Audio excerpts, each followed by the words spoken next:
Good morning, everyone. What a beautiful day.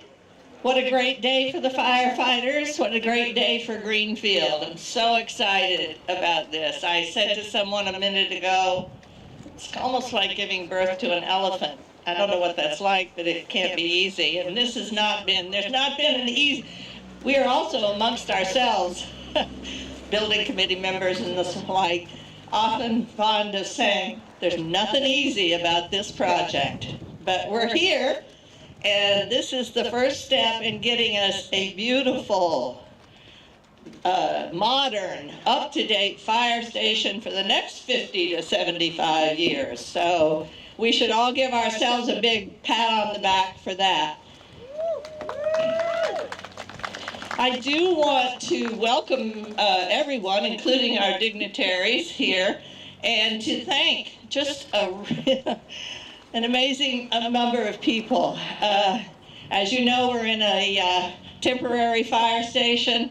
That was the first hard thing we did. We have a subcommittee of the temporary fire station led by David Mascaratolo.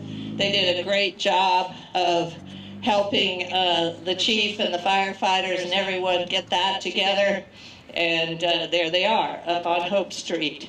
The building committee has remained stalwart and helpful through to the end. You've still got work to do. It's not over yet. I want to thank members of the City Council for their help in approving funding. Without you, we wouldn't be standing here today. And I especially want to thank the USDA. Scott Soares from the USDA will be speaking in a minute, and you probably wonder, what's the USDA got to do with a fire station? Well, they're a very generous lot. They give out grants and loans for community building projects, and lo and behold, they gave us $987,000, a grant, not a loan. That was extraordinary. It is what pushed us over the top. So many thanks to all of you. I feel like I probably left out people. Neil Joyce, obviously the chairs of our co-chairs of our building committee, David Singer, who I'm pretty sure single-handedly negotiated this property that we're on right now. That took a while. And Butch Hawkins, who's handling the design and construction phase. Everybody's worked very hard to get us here today. So thank you so much, and I think I am turning this over now to Chaplain Father Tomas Gorney. Dear Lord, we ask to pour the blessings upon this place, those construction workers that will build this place, and the future responders, that they will be always blessed with being on time to help those in need. And we pray in Lord's name. Amen. Hi, good morning, and welcome everybody. This is a big day for the fire department, but more importantly, this is a big day for the city of Greenfield. And so thank you for being here and celebrating this with us. I too have just a few thank yous I'd like to make. The first and foremost to our mayor. Without our mayor's leadership and financial commitment to this project, this wouldn't be possible. In light of that, as well as our city councilor, there's many city councilors here. Without their support and authorization of the extra funding, we wouldn't be here. So thank you. And finally, from the financial piece, Liz and her financial team.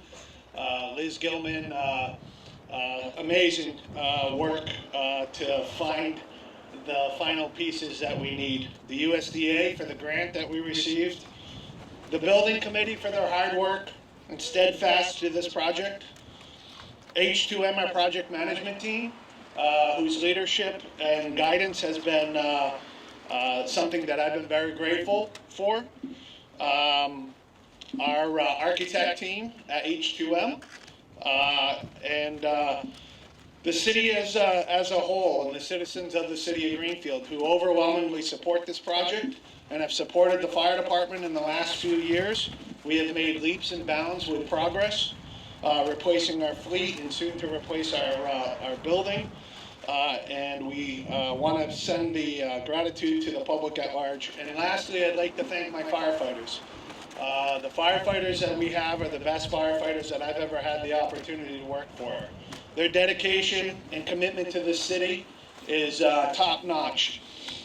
They have dealt with everything that's been thrown at them, and so I am proud that we are finally here, and a little over a year we'll be able to move into the new fire station.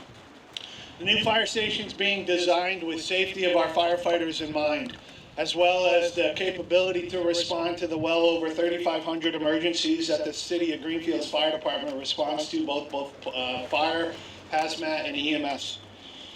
The station's being designed with isolated dirty areas, as we call it, where firefighters come back from a call and may have contaminants on them. Now with the new facility, when it's built, we'll have that contaminants will be isolated and keeping the carcinogens out of the living quarters. Cancer is a ever prevalent part of this job, and this facility is going to do everything we can to keep our firefighters safe and healthy.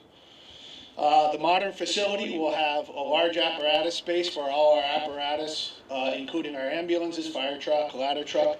We'll have bunk rooms, an emergency operations center, conference room, administrative wings, a training room for 50 people, and meeting space. It's truly going to be a community building, not just a fire station. It's also going to have a small museum where we can celebrate the history of the fire department, with the centerpiece being the 1852 hand pump that was purchased originally for the City of Greenfield.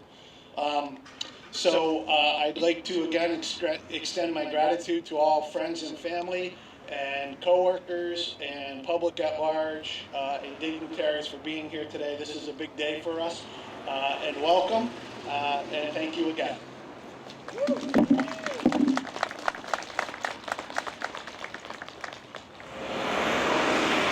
It's my pleasure to introduce Dennis Ross from Pacheco Ross, now H2M. Dennis has been working with us for well over a decade, so thank you for being here. Congratulations. Thank you. So last week we moved our offices from Latham, New York to Troy, New York. We invited the chief, we invited the mayor, we invited Butch and a few others. And the chief came up to me, they showed up, the chief came up to me and said, "Dennis, would you mind saying a few words?" And I said, "No, I'd love to." And he goes, "Good answer, because I already put you on the agenda." So with me is Kate Pacheco. There she is over there, chief designer, and Adam, our project architect over here. Thank you. Like Chief said, we started in 2011 with Mike Wynn and Rick Scott. Rick, I know you're here somewhere. And we looked at 6 different sites for you folks, and actually came up in a recommendation for the Lunt Silversmith building, which, as well know, got sold. Other things happened to it. And we looked at other sites. We went over to Beacon Street, between Beacon and Rydell. We looked at those sites. We looked down the street at Main and at Main Street. That one didn't work out at the corner of Wells.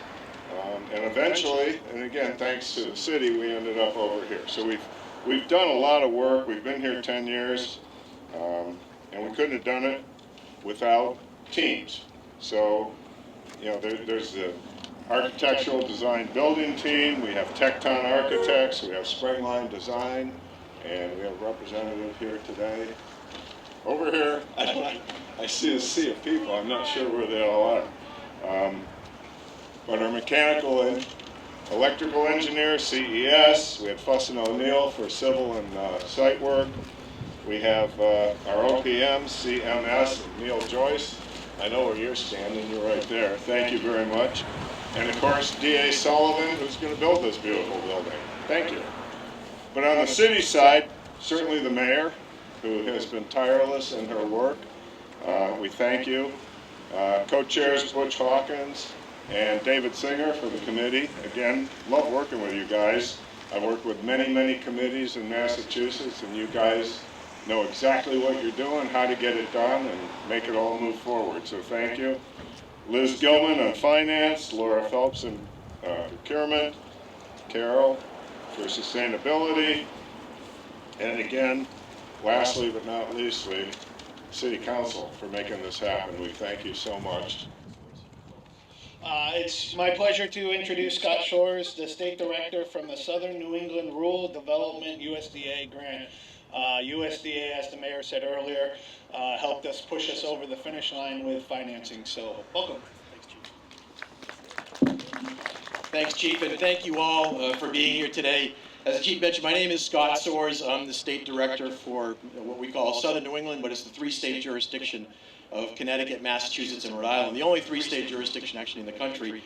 And really wanted to congratulate the city, congratulate Mayor Wedegartner and Chief, as the council, the whole community really, for all of the work that's gone into a project that I understand has really been in the making for more like 90 years. The facility that we're looking to replace was actually that old from what I understand. So we're thrilled to be a part of that and really to bring congratulations today from the Biden-Harris administration for this great work.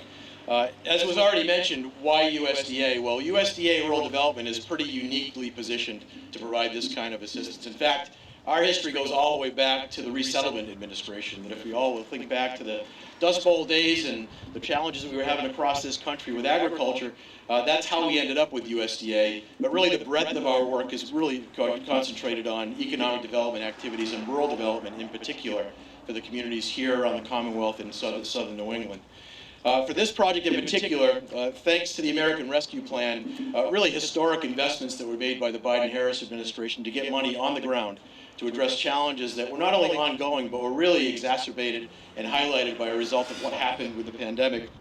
We were thrilled to have these projects come up so that we could provide that assistance here in our own communities in Massachusetts. In this case, the Rural Healthcare Assistance Grants, in this one in particular, that just shy of $1 million, we recognize it's just a small part of the bigger investment that will go to making this community more sound, more resilient, not only for changes that we see, more environmental concerns and challenges that come up that certainly affect our public service folks, but also what's happened with things like the pandemic and changes in the economy. So again, thrilled to be here to make this happen. USDA Rural Development invests in rural America because we know that rural America is strong because of its people, because of all of you. So looking at how we can offset and provide safe environments, safe places for people to live, to raise their children, to develop their businesses, that's really what we're all about. And using these funds to help make this happen is really why we're here today. I'd also be remiss if I didn't identify members of my team that were here that really make this happen. Tricia Anderson, right here in the front row, and Megan Llewellyn, also ready. Go ahead, put your hands up so people can see you guys.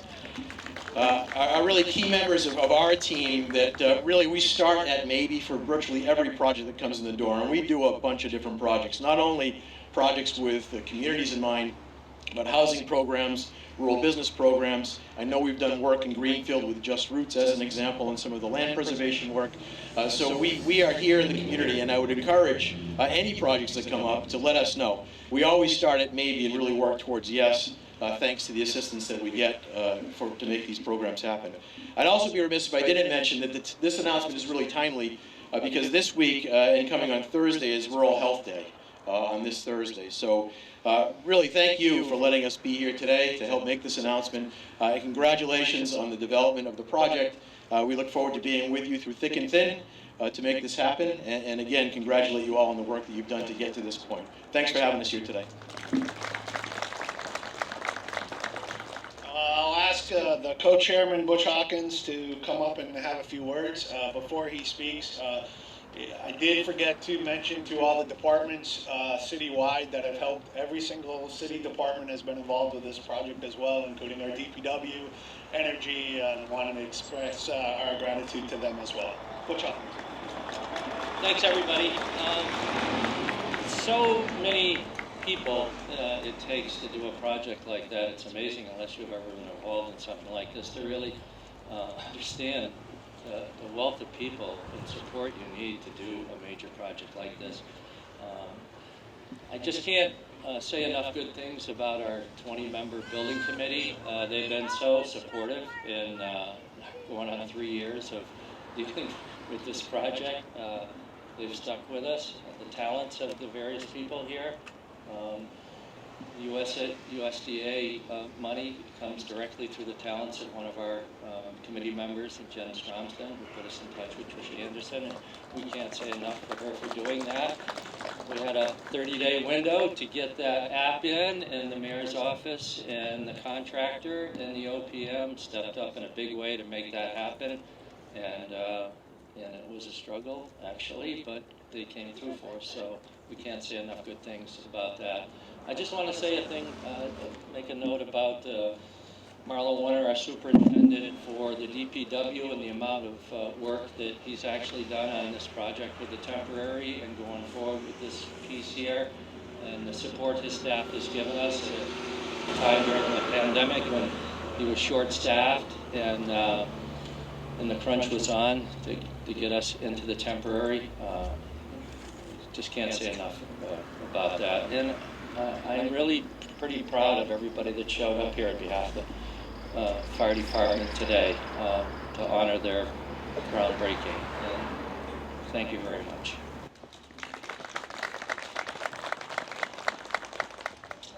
And finally, to close us off, David Singer, our co-chair for the building committee.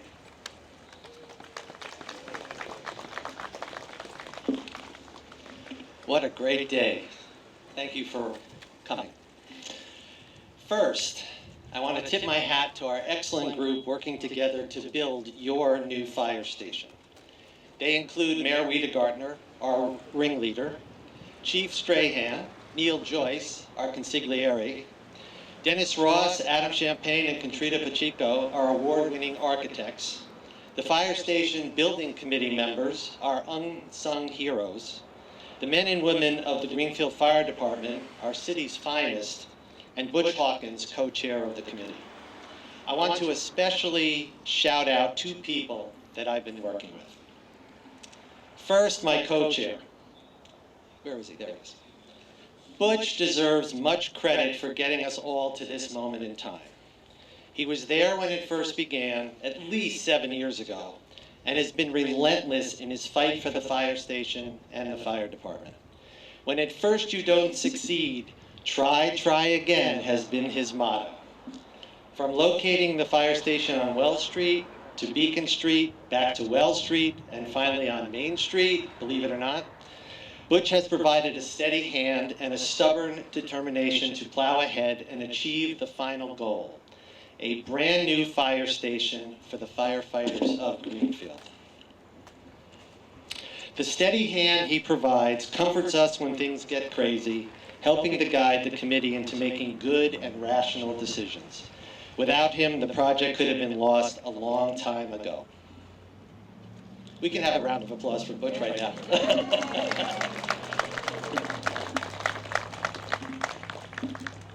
The second person is Chief Robert Strahan. Besides the fact that he is an excellent fire chief, he has the intangible ingredient that makes for a well-respected and intelligent leader. His most important trait is his good sense and sound judgment, or what my dear friend John Zahn used to describe as common sense. The chief knows how to problem solve with wisdom, sensitivity, and instinct. He deserves many kudos for the numerous times he has provided the thoughtful solutions to the never-ending problem solving that has been our mission. Without him, the project could have been lost a long time ago. Can we please have a big round of applause for the chief?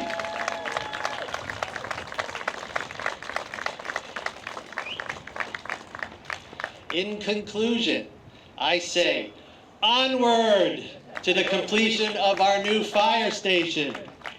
And once completed, the new fire station will provide our fire department with a facility worthy of their everyday commitments and never-ending contributions to the health and safety of the residents of the city of Greenfield. Thank you very much.